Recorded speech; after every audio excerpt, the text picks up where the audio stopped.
Good morning, and welcome to the Bausch Health 1Q19 earnings conference call. All participants will be in listen-only mode. Should you need assistance, please signal a conference specialist by pressing the star key followed by 0. After today's presentation, there will be an opportunity to ask questions. To ask a question, you may press star, then 1 on your touch-tone phone. To withdraw your question, please press star, then 2. Please note, this event is being recorded. And now I'd like to turn the call over to your host today, Arthur Shannon, SVP, Head of Investor Relations and Global Communications. Please go ahead, sir. Thank you, Keith. Appreciate it. Good morning, everyone, and welcome to our first quarter 2019 financial results conference call. Participating on today's call are Chairman and Chief Executive Officer Joe Papa and Chief Financial Officer Paul Herendeen. In addition to this live webcast, a copy of today's slide presentation and a replay of this conference call will be available on our website under the Investor Relations section. Before we begin, we'd like to remind you that our presentation today contains forward-looking information. We would ask that you take a moment to read the forward-looking statement legend at the beginning of the presentation, as it contains important information. This presentation contains non-GAAP financial measures. For more information about these measures, please refer to slide 2 of the presentation. Non-GAAP reconciliations can be found in the appendix to the presentation posted on our website. Finally, the financial guidance in this presentation is effective as of today only. It is our policy to generally not update guidance until the following quarter and to not update or affirm guidance other than through broadly disseminated public disclosure. With that, it's my pleasure to turn the call over to Joe. Thank you, Art, and thank you, everyone, for joining us today. I'll begin with the first quarter highlights before turning the call over to Paul Herendeen, our CFO, to review the financial results in detail and update our 2019 guidance. We'll then review the segment highlights before opening the line for questions. Beginning with slide 4, Bausch Health is off to a strong start in 2019 as we pivot to offense. The 21,000 employees of Bausch Health Companies are fully engaged and truly motivated to turn around Bausch Health, and the quarterly results are excellent. First, organic growth of 5% in the first quarter was the highest quarter of total company organic growth since the third quarter of 2015. Our top 10 products grew organically by 11% in the aggregate compared to the first quarter of 2018. We generated $413 million of cash from operations, and we continued to manage debt and allocate capital strategically, reducing debt by more than $100 million using cash on hand, while also completing the Synergy acquisition during the first quarter. We also increased R&D investment by approximately 30% in the first quarter versus last year. Importantly, as you can see from the list on the right, our new product launches and strategic acquisitions are helping to round out our product portfolio in dermatology, ophthalmology, and GI. A few highlights to note. We completed the acquisition of Trulance, which is a great addition to the Salix franchise, and also acquired Dolcanitide, an investigational treatment for ulcerative colitis and opioid-induced constipation. Rehali has experienced rapid uptake by dermatologists in the first 4 months since launch. And in April, Duobri was approved by the FDA, and we're planning to launch it next month.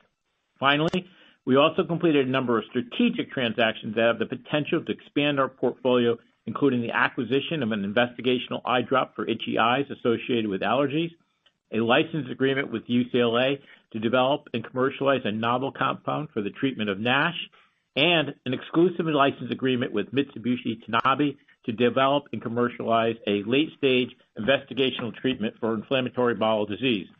So as you can see, overall, 2019 is off to a great start. We are launching new products, we are meeting our operational goals, and we are well positioned to pivot to offense in 2019. On slide 5, we present a snapshot of the key Q1 financial highlights for our 4 segments. In the first quarter, approximately 77% of our revenue was generated by the Bausch Lomb International segment and the Salix segment, which grew organically by 7% on a combined basis. B&L International grew organically by 8% compared to the prior year quarter, driven by the demand. Salix grew by 5% organically, driven by Xifaxan, which started the year with a great quarter of 11% growth. Excellent results from our 2 largest segments. On slide 6, we laid out the attributes that make Bausch Health a unique healthcare solution. First, durable revenue flow. Our 2 largest segments generate approximately 77% of our revenue and are growing organically at 7% in Q1 19. Second, we have a diverse business by product, geography, and revenue type. Only one product accounts for more than 10% of our revenue. We operate in more than 100 countries, so we truly have a global footprint, and we have the opportunity to leverage that global footprint by launching our products in international markets around the world. Next, a majority of the business is insulated from U.S. branded prescription pricing. As the chart shows, nearly 60% of our revenue is generated from products that are not exposed to U.S. brand prescription pricing and not subject to LOAs, significant LOAs.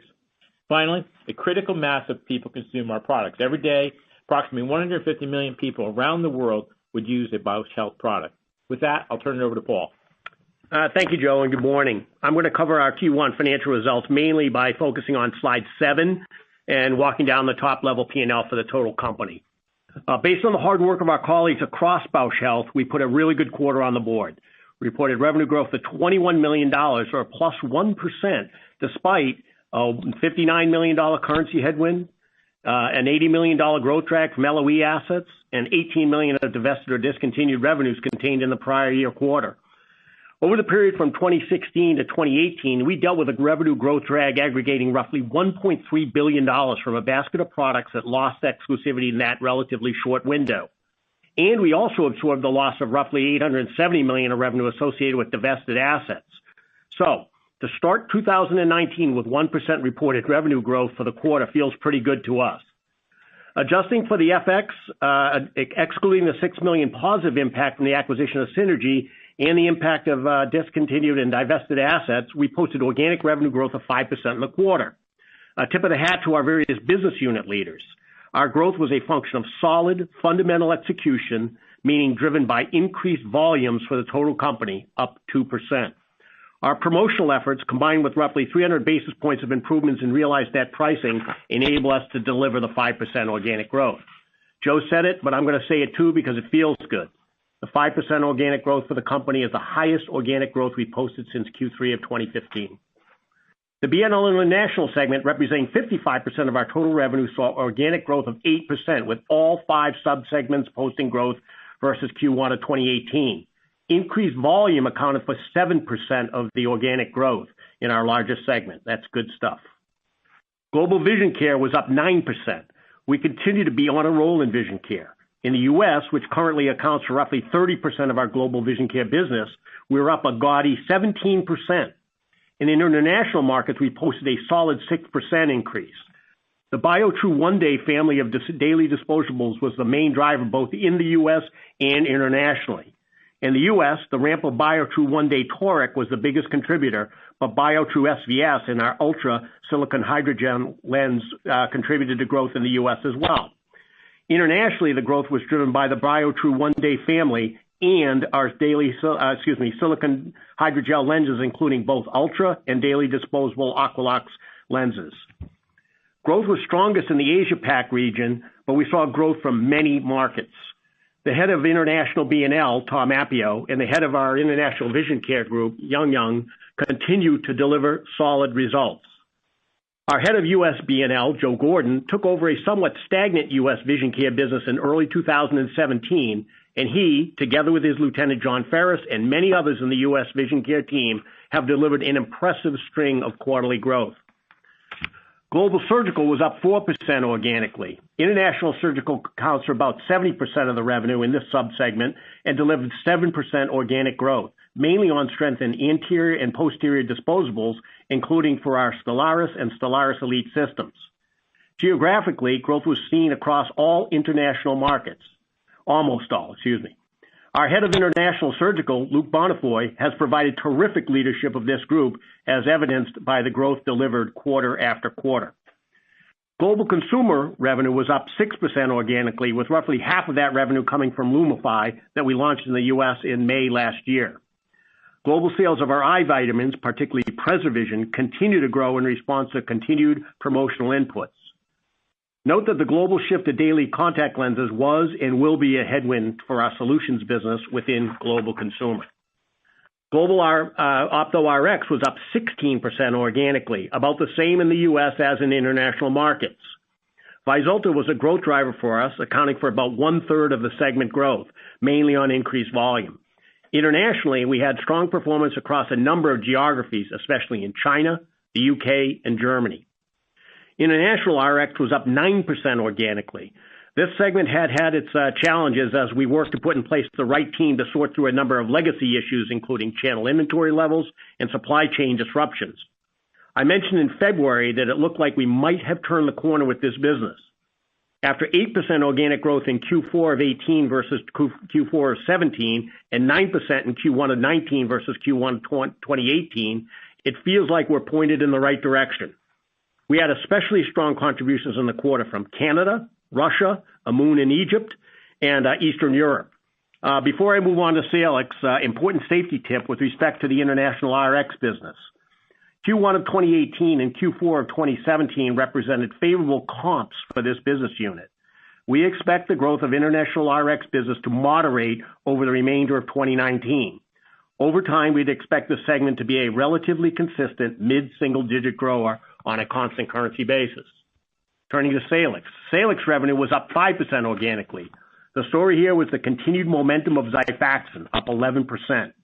Xifaxan TRXs, a good proxy for units, were up 8% compared with Q1 of 2018.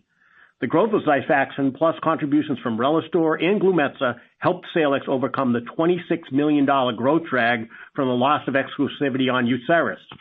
The entire Salix team, led by Mark McKenna, Josh Coyle, and Nicola Kale, continues to perform at a high level. The orthodermatologic segment was down 1% organically. The medical derm business was down 10% on a 29% volume decline, offset in part by continued improvements in our realized net selling prices. We have made purposeful changes to our copay assistance programs in this business to improve gross to nets and to reduce non-profitable volumes. Nearly offsetting the decline in medical derm was a 34% organic growth of Solta. The rollout of Thermage FLX has progressed very well, in fact, ahead of expectations, particularly in the Asia-Pac region.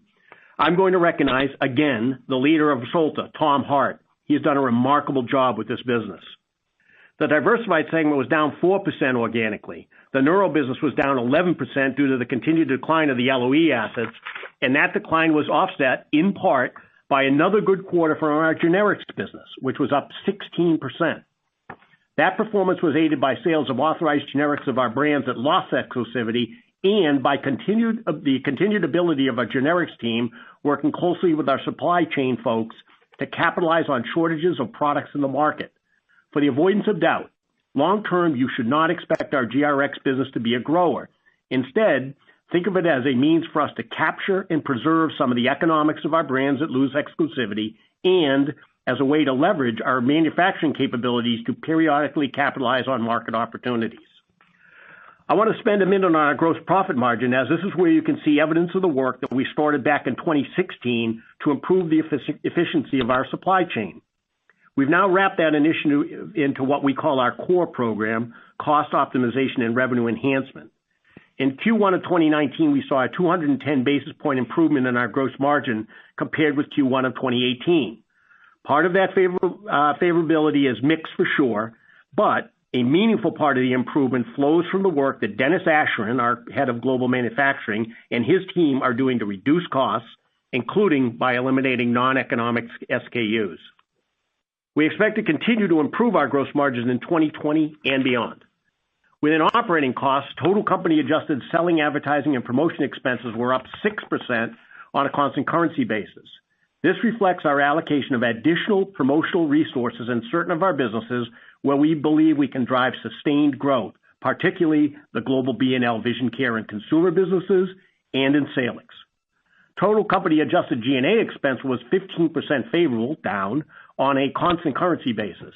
A meaningful component of this improvement is from the reduction of outside legal costs associated with cases that we settled or disposed of. Our general counsel, Christina Ackerman, and her team have done a wonderful job of systematically dispatching legacy cases and in doing so, reducing our fees for outside legal counsel. R&D was up 29% on a constant currency basis. Normally, with an expense, you'd call that unfavorable, but I'm going to say that this is a good thing. We've been working to ensure that the projects that make up our development pipeline deserve to be there and that the allocation of our investment as between businesses is aligned with our view of opportunities for value creation. Sounds straightforward, but it took us a bit of time to ensure that we are investing our R&D dollars productively. The net result of the things I've just talked about was that our reported adjusted EBITA for Q1 was up 6% versus Q1 of 2018. This is the only time in my remarks I'll mention EBITA. Main drivers were the 1% reported growth of revenue, the 210 basis point improvement in gross margins, and the reduction of G&A expenses, offset in part by the increased investment in R&D and increased advertising and promotion expenses to support brands in launch phase. Adjusted EBITDA was up 2%, that's 400 basis points less than adjusted EBITA, due to transactional FX gains of $27 million in Q1 of 2018. Looking at adjusted net income, reported ANI was up 15% on the 2% increase in adjusted EBITDA due to a decrease in interest expense of $10 million compared with the prior year quarter and a lower effective tax rate on adjusted earnings in Q1 of 2019 versus Q1 of 2018. All right, I've covered many of the highlights of the four segments, so I'm not going to step through slides 8, 9, 10, and 11, but will point out that the improvements in gross profit margin were seen across all four segments. On slide 12, the balance sheet summary, you see that by March 31 of 2019, the principal amount of our outstanding debt declined by $158 million from year-end 2018, as we used available cash to retire debt. We finished the quarter with $784 million of cash on hand. On to slide 13 in the cash flow summary. Cash generated from operations was $413 million for the quarter, in line with our expectations. This amount was reduced a bit by an increase in our investment in inventories during the quarter, including API and finished goods, as we gear up and ramp up to support products in launch phase. When thinking about the quarterly phasing of our cash from operations, recall that we stated that our interest expenses paid out disproportionately in Q2 and Q4. Approximately one-third of our interest expense settles in each of Q2 and Q4, and one-sixth in Q1 and Q3. So bear that in mind when you're thinking about the quarterly phasing of cash generated from operations. You also see the roughly $190 million of cash that we paid to acquire certain assets of Synergy. On to our updated guidance for the full year 2019 on slide 14. We increased the ranges for both revenue and adjusted EBITDA guidance by $50 million. Other changes to our guidance include a reduction in our expected effective tax rate on adjusted earnings from roughly 10% to roughly 8%. The main driver of this was a discrete, meaning non-recurring type, item from a favorable tax ruling in the quarter. The mix of pre-tax earnings by jurisdiction was also favorable. An important point, our effective tax rate on adjusted earnings is very sensitive to the mix of pre-tax earnings by tax jurisdiction, and our tax rate, especially in quarterly periods, can be vagarious. While we are presently guiding to an effective tax rate on adjusted pre-tax earnings of roughly 8% for the full year 2019, that's due mainly to the discrete item. For modeling purposes, I'd stick with circa 10% for 2020 and beyond. Our guidance for depreciation and stock-based comps changed slightly, and we increased our guidance for contingent consideration, milestones, and license agreements by $10 million. To the extent that we license rights to development assets in the future, this is where those upfront payments would show up. Finally, we held our guidance range for gross margin at 71 to 72%, despite the 73.4% gross margin we posted in Q1. This tells you that we expect lesser gross margins over the balance of the year, but it's safe to assume that at this time it's more likely that our margin will be in the upper part of that range. Let's move on to the guidance bridge on slide 15. First, as of today, changes in FX rates from the date of our prior guidance in February reduced our full year expectations for revenue by $30 million and for adjusted EBITDA by $5 million. Second, the changes in assumptions around LOE assets netted to zero and had no impact on our full year revenue or adjusted EBITDA guidance. Third, we've added the impact of Trulance into our full year guidance. We recorded $6 million of revenue for Trulance in Q1, and a good portion of those sales were to refill the channel as pipeline inventories were quite low at the time we acquired the Synergy assets. For the full year, including the $6 million realized in Q1, we're expecting revenue of $55 million and no operating profit in 2019. We're essentially relaunching this brand and are committed to investing the promotional resources needed to establish momentum for Trulance. For a branded pharma product, Trulance currently has a relatively high cost of goods sold, roughly 30% of net revenue. That's something we expect to improve upon in the future, but not in 2019. So with the promotional resources that we're committing, we are not expecting Trulance to be a contributor to profit in 2019, but feel that the brand will be a meaningful contributor to reported revenue and profit in 2020 and beyond. We will exclude the results for Trulance from organic growth for the next year. Finally, our base business. Our base business accounted for $25 million of the increased revenue guidance and the increase in the revenue guidance range, and $55 million of the increase to the adjusted EBITDA guidance range. The $55 million improvement in adjusted EBITDA from the base business is comprised of three pieces: the gross profit on the incremental $25 million of revenue, higher gross margins across the total business, albeit still within the guidance range for gross margin, and third, slightly lower expected SG&A costs. That's it for me, Joe. Back to you. Thank you, Paul. Let's go through some of the highlights in our B&L International segment on slide 16. First, this segment delivered its 10th consecutive quarter of organic growth, up 8%, and quarter 119 was the highest quarter of growth for the Bausch Lomb International segment since the Bausch Lomb acquisition in 2013. Importantly, this growth was driven by increased unit volume across all reporting segments of the business. In the aggregate, the top 10 products in Bausch Lomb International grew organically by 8% compared to the prior year quarter. In global consumer, our eye vitamins, Ocuvite, and PreserVision, along with Lumify, are the key growth drivers. Finally, e-commerce is becoming increasingly important channel for the products in our global consumer business, as the Amazon data demonstrates, with 89% growth compared to the first quarter of 2018. Turning to slide 17, Lumify, which generated $10 million in revenue in the quarter, is exceeding expectations. Approximately 9 months on the market, Lumify is the number one product in the redness reliever category with approximately 28% market share, which is reflected in the chart on the right. Lumify is also the number one physician-recommended product in the redness reliever category. And we're getting great feedback from consumers.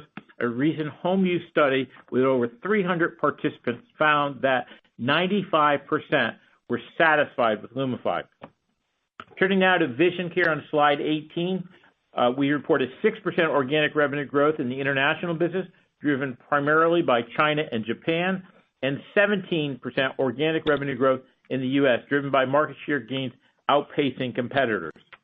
Moving to the global Opto RX on the right, our market access team is doing a great job. Less than a month after launching in the U.S., Lotemax SM already has greater than 40% commercial and Medicare Part D coverage. Vyzulta TRX weekly scripts grew by approximately 20% quarter over quarter, as we show in the chart. And in terms of adherence, we have found that patients who start on Vyzulta are 34% more likely to stay on it than other branded agents. On to slide 19 for a Salix update. Organic revenue growth of 5% during the first quarter was primarily driven by Xifaxan, and this was the 8th consecutive quarter of organic revenue growth. In addition to our internal development activities, we are expanding our GI business through acquisition and licensing deals. We completed the purchase of certain assets from Synergy Pharmaceuticals, which provided a marketed product, Trulance, and a development candidate. We entered into a license agreement with UCLA to develop and commercialize a novel compound for the treatment of NASH, and we have an exclusive license agreement to develop and commercialize a late-stage investigational treatment for inflammatory bowel disease. Moving to Xifaxan, which grew 11% in the first quarter, it was fueled by IBS-D prescriptions, which were up 18%. This is an important metric when you look at the graph on the right, which shows that 90% of the IBS-D market is still being treated with older antispasmodic or antidiarrheal products. In other words, 90% of the market and opportunity still remains, which means there is still significant growth opportunity for Xifaxan in IBS-D. We're seeing that in the IBS-D script growth. Finally, Relistor revenues grew by approximately 30% in the quarter versus a year ago. Move over to slide 20. As I mentioned earlier, we acquired Trulance from Synergy Pharmaceuticals during the first quarter. Trulance is a treatment for chronic idiopathic constipation and irritable bowel syndrome with constipation, with a number of competitive advantages, including more patient-friendly dosing and the lowest incidence of adverse reaction in the category.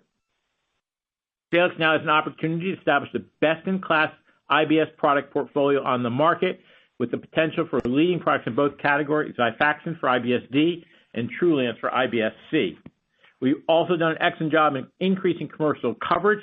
In the first 30 days since the acquisition of Trulance, we have achieved the following. We added approximately 2.4 million covered lives across 5 regional plans. We increased the Trulance reach and frequencies of calls to high-volume prescribers by more than 30%. And in the last 4 weeks' data, TRX is up about 2.3% versus the previous 4 weeks. With this in mind, we expect to generate approximately $55 million in Trulance revenue in 2019 and invest in the sales force, advertising, and promotion and R&D. To sum it up, our GI portfolio is well positioned for growth, and we believe Trulance has significant potential. Moving on to slide 20, orthodermatologics. Let's start with some product highlights. First, Salix generated $5 million of U.S. sales in the first quarter, and TRX scripts grew by more than 500% versus Q1 2018, albeit 2018 was early in the launch. Altrina, which is the first formulation of tretinoin and a lotion for the treatment of acne, had a great quarter, with TRX scripts growing by more than 3 times in the first quarter versus the fourth quarter. In addition, we have launched a new cash pay prescription model, which is available through dermatology.com and offers improved and predictable fulfillment options for patients and prescribers. The initial feedback from healthcare providers is quite positive. With organic revenue growth of 34%, Global Solta, our medical aesthetics business, delivered another strong quarter. Growth was driven by strong demand of Thermage FLX following the launch in Asia Pacific. Finally, I want to provide an early read on Breholli, which has experienced rapid uptake by dermatologists in the first 4 months since launch. The fact that we have been successful in changing prescribers' trends in a highly genericized market is very encouraging and speaks to the strength of the product attributes and our team in launching innovative new products that improve people's lives. And in terms of market access, starting in June, Breholli will have approximately 50% commercial coverage, which accounts for about approximately 90 million covered lives in the United States. On to slide 22, Duobri is now approved after a brief delay, and we're planning to launch next month. We believe Duobri is well positioned within the large and growing plaque psoriasis market and has the potential to change how psoriasis is treated due to a number of differentiating features. First, it's a unique combination, the first and only topical lotion combining halobetasol and tazarotene in one formulation. Second, Duobri provides an opportunity for a longer duration of use. Safety was established in a long-term study of up to 24 weeks of continuous use and up to 52 weeks of as-needed use. Also, Duobri has the potential to delay some patients from switching to more expensive biologic treatments, which could result in substantial healthcare savings. Next, there's patient preference. More than 85% of psoriasis patients on therapy use a topical medication. Finally, expected coverage. We are laser focused on getting early access to commercial coverage, and we are using the team's success with Breholli and setting aggressive goals. We expect to launch with approximately 30% of covered lives and expect that number would grow to around 75% of covered lives 12 months post-launch. To sum it up, we believe Duobri has the potential to become a preferred treatment for adult plaque psoriasis patients based on efficacy, safety, and affordability relative to other treatments. On to slide 23, I'm happy to report that all of the significant 7 products have now been approved and 6 of the 7 have already been launched. Anticipated revenue growth is shown in the blue bar from approximately $75 million of revenue in 2017 to approximately $300 million in 2019. In the first quarter of 2019, the significant 7 products revenue increased by more than 125% versus the prior year quarter. We've also provided highlights and charts so you can see the progress each product is making in its respective market. Slide 24 lays out our expectations for 2019. In summary, 2019 is off to a great start.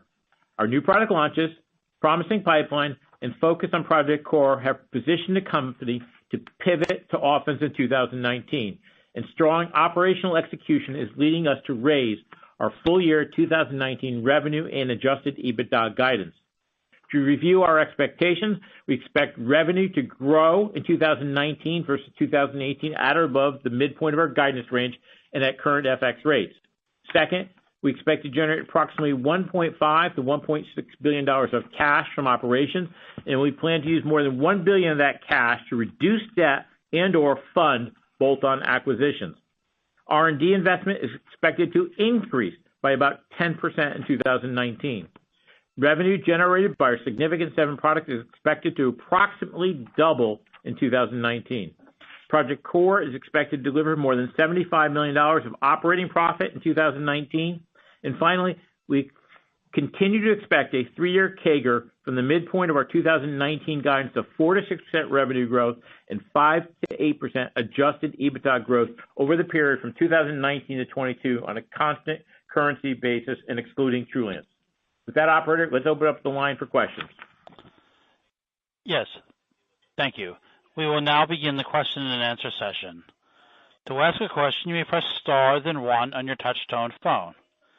If you are using your speakerphone, please pick up your handset before pressing the keys. To withdraw your question, please press star then 2. At this time, we will pause momentarily to assemble the roster. And the first question comes from Chris Schott with J.P. Morgan. Great. Thanks very much for the questions and congrats on the performance. I just had 2 questions really centered around gross margin. I guess, first of all, a little bit more color in terms of what drove the gross margin strength this quarter and why we should be thinking about this kind of step down to that 71 to 72 range for the full year. And the second question on gross margins as well is, you mentioned you believe you can increase gross margins in 2020 and beyond. Just some more color in terms of the magnitude of gross margin improvement we can think about. And is this a business that over time could get to kind of like mid-70s gross margins, or are we talking about more modest improvements than that? Thanks so much. Yeah, good morning, Chris. It's Paul. I'll take those questions. I mean, much like I mentioned, the variability of our global effective tax rate, a lot of this has to do with mix. But I called out specifically that there was a fair amount of improvement that was associated with our Project Core. That involves eliminating SKUs that are kind of fall below the line in terms of profitability. That over the last couple of years now, we've made a real effort and made a lot of progress in reducing our overall investment in our inventories, which leads to lesser write-offs, which leads to lesser scrap and such. And we just saw a very large impact of that flowing through in Q1 of this year. The reason why I called out that we expect it to be lower over the balance of the year is we expect it to be lower because we have a lot better visibility into what we expect our mix to be over the balance of 2019, and we didn't want people to get out ahead of themselves with respect to the assumption on gross profit margin in the full year 2019. You and I have known each other a long time, a lot of the folks online. Anytime you're looking at a 90-day period and comparing it back to another 90-day period, it's helpful, but the longer the period you look at, the better. And at this stage, we're guiding to 71 to 72%. And as I said in my remarks, probably in the top part of that because we got off to a very strong start. Your question about can this continue on to into 2020 and beyond, and where's the ceiling? There are certainly opportunities for us to continue improvement. I think that it's been a while now, a while back said we could probably get a couple hundred basis points of improvement in our gross margin related to improvements in efficiency over a period of time. As I say, a wise man once said, you can forecast an amount in a time, but not both. We will continue to go through that process. It is a never-ending process. Dennis Ashrin and his team are on this. Joe, myself, and a handful of others meet on this once a month. So we think we can continue to get improvement from improvements in efficiency. Last safety tip on this, FX plays a role here. It plays a role. That's not what drove us this quarter versus a prior year quarter, but it plays a role. We are a global company. We manufacture in a number of different currencies where the inputs are denominated in those currencies, and then we sell elsewhere based on local currency. So there is an impact with respect to how this gets recognized through our P&L regarding FX. But Important points are we are making progress. We expect to continue to make progress, and don't get out ahead of yourself based on Q1. It was fortunate, and I think we'll be in the upper end of that range for 2019. Operator, next question. Yes, thank you. The next question comes from Greg Gilbert with SunTrust. Thanks. First, Paul, on that FX comment, can you just factor or let us know what you're factoring in for the revenue guidance impact due to FX this year? That's a housekeeping question. The strategic question I have for you guys is about the Bausch division. There's a pretty striking difference between your company's valuation and that for other eye care comps, and obviously there are a lot of variables that affect that. But my question is, are you willing to consider a separation of the B&L segment if a valuation disconnect persists over time? And if you are willing to consider it, can you walk us through the mechanics and the time that would be involved so that we can envision something potentially tangible beyond just your willingness to consider it? Thanks. Hey, Greg. Good morning. It's Paul. I'll start with the easy one. The FX change that we saw from when we originally provided guidance in February was $30 million. You see it's on the bridge on slide 15 of our deck. That number has been a little volatile over the course of the last, I'll call it week to 10 days. It moves around quite a bit, and so we try to run it as of the last available day, and it's minus 30 as we're sitting here now. I hope that answers the question. Joe, you want to start off on the Alcon question? I think on the Alcon question, I think since Paul and I joined, Greg, that we've always been seeking to maximize shareholder value for our shareholders. We think that the Alcon business and the IPO shines a bright light on the value. They're trading at 20 times plus EBITDA, and obviously Bausch & Lomb, our eye care business, represents our largest business segment. So we do think it shines a bright light on this. As to what happens for specifically in our business, I think what we're focused on right now is being laser focused on just increasing the value of this business. And as you saw with the quarter, significant growth, our highest growth for this business since the acquisition in 2013. And I think our goal always going to be over the long term to maximize shareholder value, but I don't really going to get into any specifics on any other options other than to say we are today laser focused on just driving the value of this business over the near term and long term in terms of our total Bausch Health business, but specifically our Bausch & Lomb franchise. If I might, Joe, I want to follow on that because there are a lot of questions out there, now that there's some information out on Alcon and trying to compare that, to our B&L International segment. And I'd encourage you to do that. As Joe said, it does appear to be somewhat of a valuation disconnect between the way people think about our business versus the way they think about Alcon. There are reasons for that, and that's, as they say, this is why there are markets. People value things in a different way. But I just point out, our segment presentation, and you look at our in the quarter, for example, our adjusted, I'm going to go EBITA. I said I wouldn't say EBITA again, but I'm going to. EBITA, as a percentage of revenue was circa 27% in the quarter.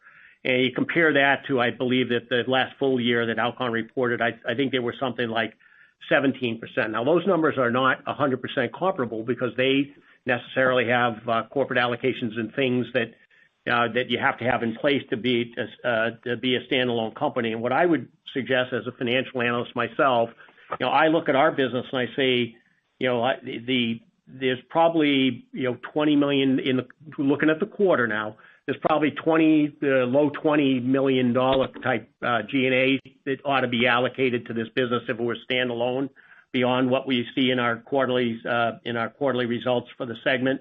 There's probably $50 million of our unallocated, total R&D. So total R&D would be more like the 18 that you see plus another 50. And if you put those two things in place to say we have an EBITA margin in our business of about 20. I think we called it out on the call earlier today. Our business is growing nicely now that we've put a very solid team in place, and we think that the results for this segment may be a little bit underappreciated. This is a very, very good business.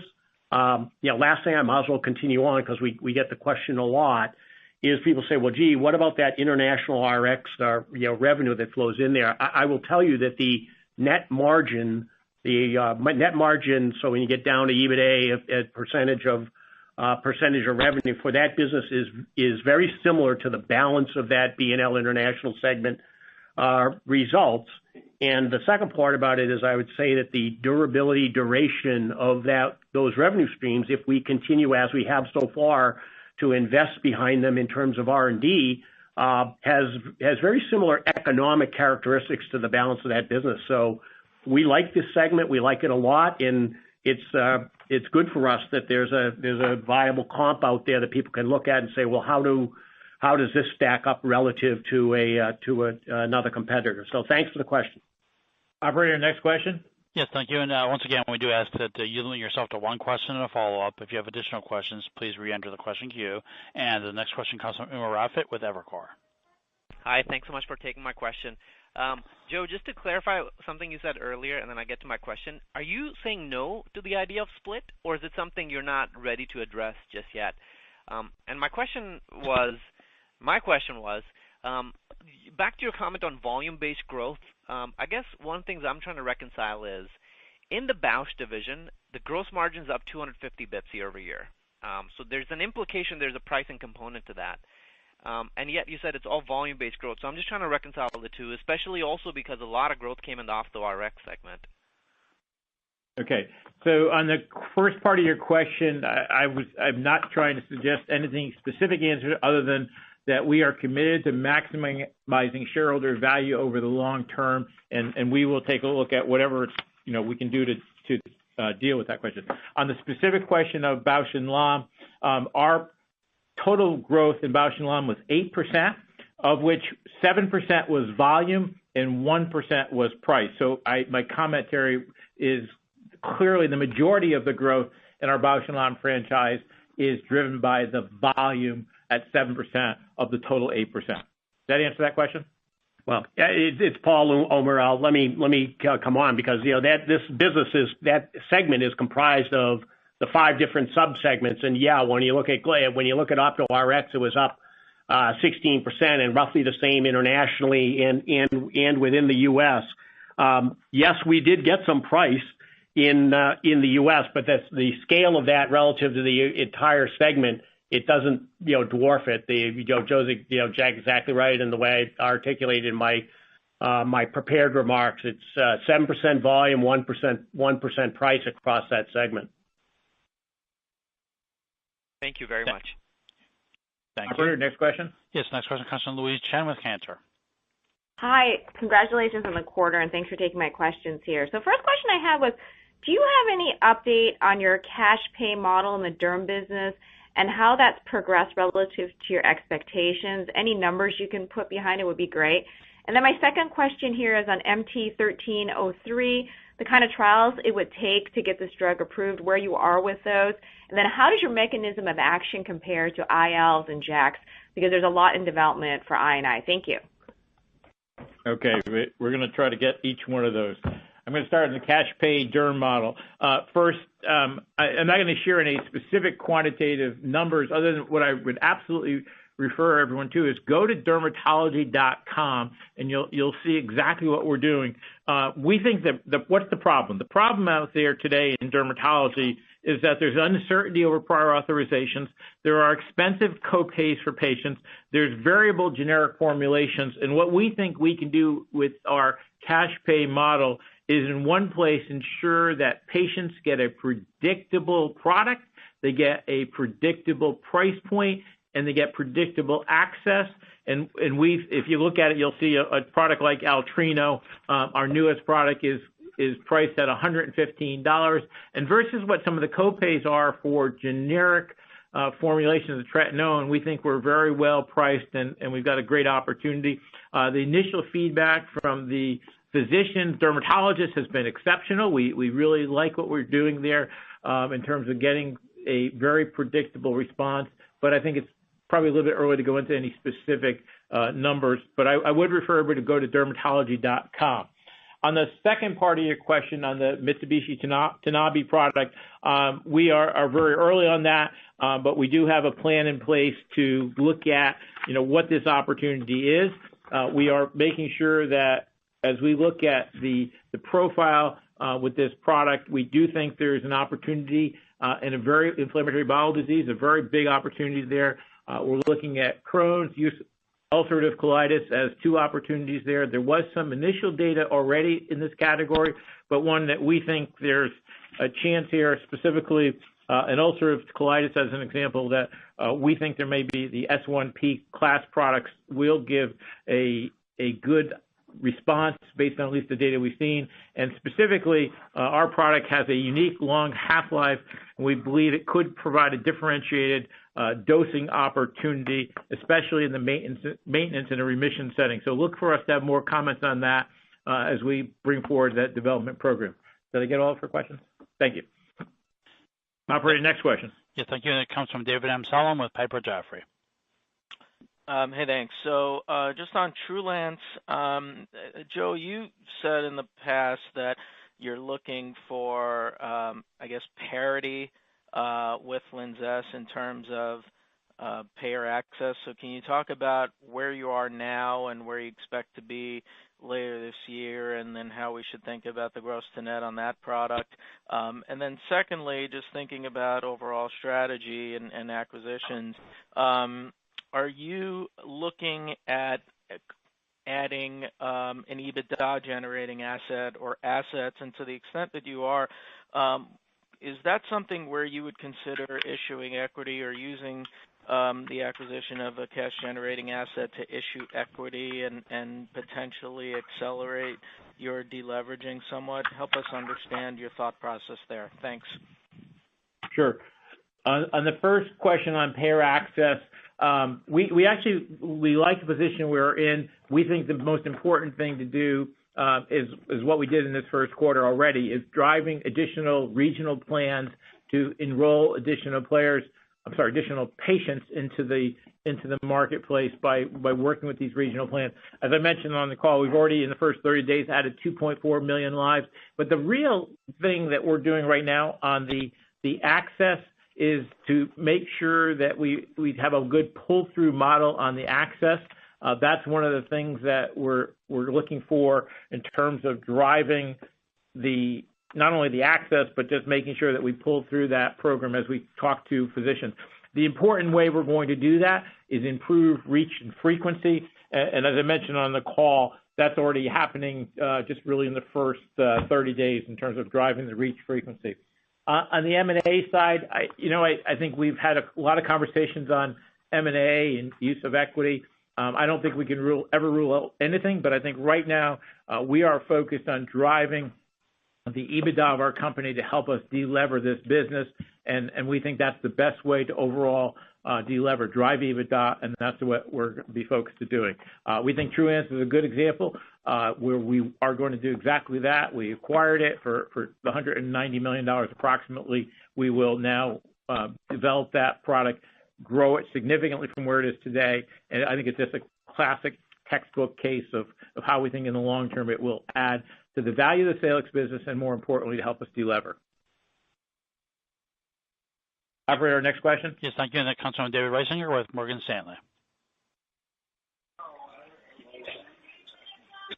David? Yes, thanks. Sorry about that. I am in transit. I have two questions. First, could you talk about the outlook for the Lotemax franchise?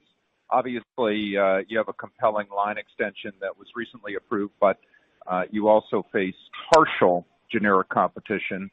It'd be great to get your perspective on the revenue outlook for that franchise. And then second, if you could remind us about your free cash flow expectations for 2019.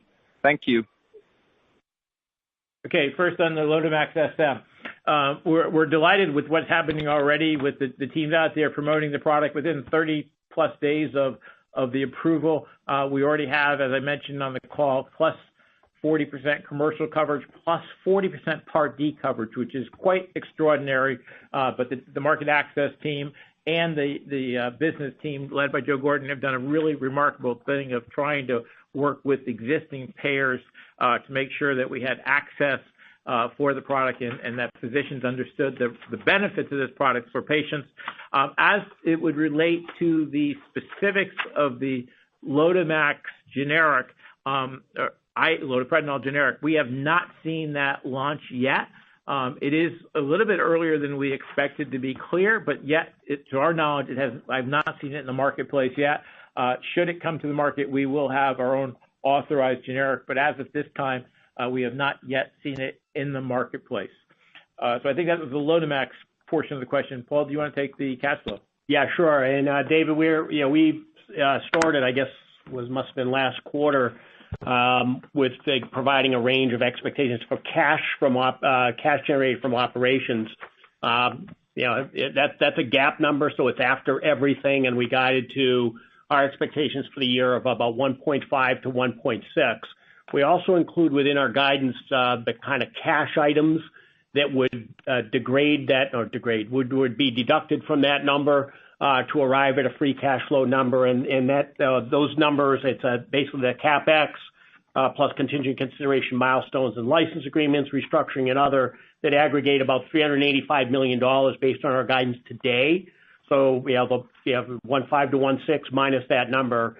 Point out that we did already also, if you're thinking about free cash flow available for other things, we did deploy that $190 million of cash to do the acquisition of the assets of Synergy earlier this year. Something one of my favorite phrases, I do that 100 out of 100 times. Okay, operator, next question, please. Yes, thank you. Councilman Gary Nachman with BMO. Hi, good morning.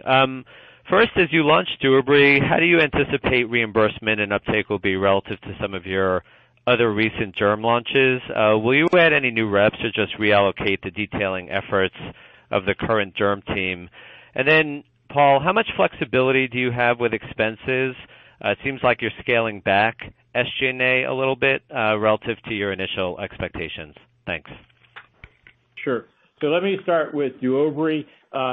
We are very excited about, we think, the opportunity for Duobrii. We think actually it has an opportunity to really change the treatment paradigm because of the ability to use a high-potency corticosteroid plus a retinoid together. There is a synergistic effect that's actually even better than if you used the two and applied them separately to the same skin.